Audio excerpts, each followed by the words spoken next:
Ito yung panood namin, guys. Diba ang ganda? Dati wala kaming TV, ngayon meron kami.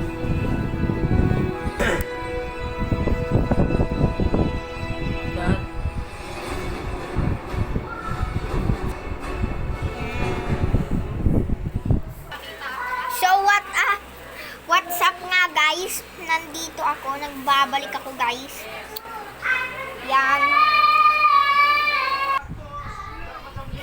Yan. Bye. Hello ka, Sir Con. Daddy, hello ka. Hello, mga kahiwagas. Hello. Ikaw, tito. Hello ka. Tingnan mo yung kabibidyo at wala na yung